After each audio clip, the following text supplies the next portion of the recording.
அன்பான சகோதர சகோதரிகளே, தேவ பிள்ளைகளை, கிறிஸ்துவின் மனவாட்டிகளை, உங்கள் அனைவருக்கும் நம்ம ஆண்டவராக இயேசு கிறிஸ்துவுடைய கிருபையும் சமாதானமும் நம்மில் என்றும் உண்டாயிருப்பதாக ஆமென். இந்த நாளிலும் பரிசுத்தாவியை வெளிப்படுத்துகிற சத்தியத்திற்காக நன்றி செலுத்துவோம். இந்த நாளில் நீதி என்றால் என்ன? சரி, இந்த காரியத்தை குறித்து நீதின்னு பார்த்தீங்கன்னா உலக நீதி, தேவ நீதி. இந்த உலக நீதியில் பார்த்தீங்கன்னா ஒரு உலகப்பூர்வமாக நீதிமன்றத்தில் ஒரு நீதிபதி விசாரித்துவிட்டு தீர்ப்பு கூறுவது.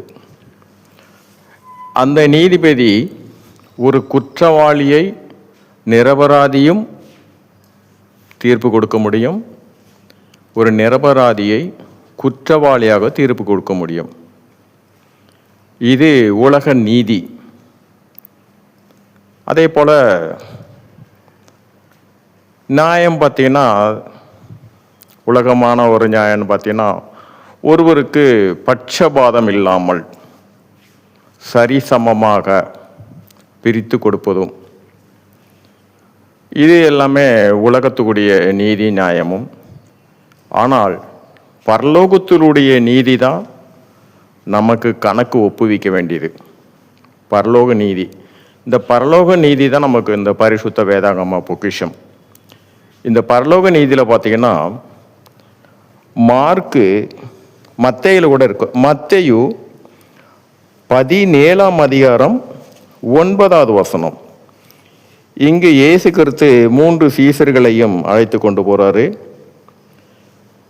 அவரு மலையின் மேலே இறங்கி அவர்களுக்கு முன்பாக எலியாவும் மோசேயும் தேவனோட காட்சி கொடுக்கிறார்கள். அதை சீசர்கள் காண்கிறார்கள்.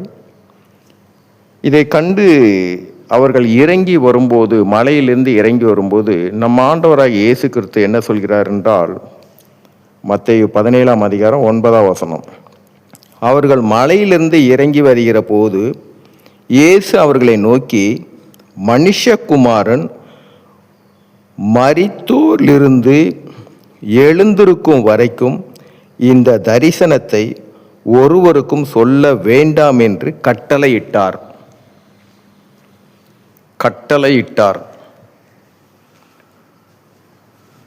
அது வரைக்கும், அவர் உயிர்த்தெழுகிற வரைக்கும் அவங்க 3 பேரும் இதை குறித்து ஒருவருக்கும் சொல்லலை.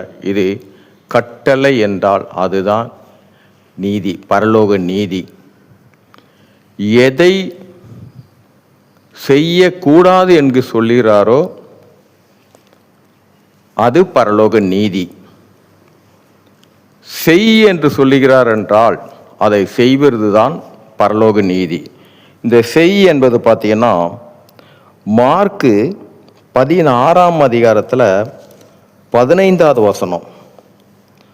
இங்கே நம் ஆண்டவரை இயேசு கிறிஸ்து உயிர் தெழுந்த பின்னாடி தன்னுடைய சீஷர்கள்ட்ட அவர் சொல்லுகிற காரியம், பின்பு அவர் அவர்களை நோக்கி, நீங்கள் உலகமெங்கும் போய் சர்வ சிருஷ்டிக்கும் சுவிசேஷத்தை பிரசங்கியுங்கள். இதுதான் பிரசங்கியுங்கள் சொல்லிட்டார்னா, பிரசங்கிக்கணும்னா அது கட்டளை. பரலோக நீதி அதுதான். செய் என்றால் செய்யணும், செய்யக்கூடாது என்றால் செய்யக்கூடாது. இது பரலோக நீதி. இந்த நீதியின்படி தான் நியாய தீர்ப்பு நாளிலே கணக்கு கேட்கப்படும்.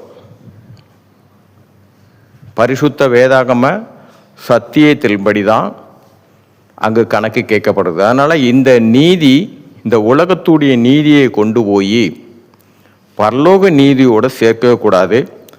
நமக்கு ஒருவரை கண்டு பரிதாபப்படுவோம், நம்மிடத்தில் வசதி இருக்கும், நம்ம அவங்க மேலே இறக்கப்பட்டு ஒரு உதவியை செய்வோம், செய்துட்டு சந்தோஷப்படுவோம். சரி, நம்மளால் முடிஞ்சது ஒரு உதவி செய்துட்டோம். இது சுயநீதி. இது தேவ நீதி. எப்படி என்றால், அவர் உங்கள் இருதயத்தில் ஏவுதலை உண்டாக்கணும். அவனுக்கு உதவி செய் என்று ஏவுதலை உண்டாக்கணும். அது தேவ நீதி. சுயமாக நாம் செய்துவிட்டு, ஆண்டவரே இந்த மாதிரி நான் அவங்களுக்கு நான் செய்தேன், நான் ஒரு உதவி செய்தேன், எனக்கு ரொம்ப சந்தோஷமாக இருக்குது, சரி அப்படியா, சரி அது உனக்கு நான் கொடுத்ததில் நீ கொடுத்துருக்குற, சரி, ஆனாலும் நான் கடைசி வரை அவனை நான் தரித்திரனாக வைப்பதில்லை, யாரையும் நான் தரித்திரனாக கடைசி வரை வைக்கவே மாட்டேன். அப்படி இருக்கும்போது நீ அதை செய்கிறாய் என்றால் அது உன்னுடைய சுயம். ஆனால் தேவன் அந்த நாம் செய்வதற்கு உதவி செய்வதற்கு முன்பாக தேவனிடத்தில் நாம் கேட்டு நாம் அதன்படி செய்யும்போது தான் அதற்கு பேர் நற்கிரியாதும், அது தேவநீதி. அதனால் இந்த உலகத்தில் இருக்கிற நீதியை நாம் வைத்து கொண்டு பரலோக நீதிக்காக நான் செய்துவிட்டேன் அப்படி நம்ம சந்தோஷப்படுறோம் என்றால் சுயம் செய்வது தப்பல்ல.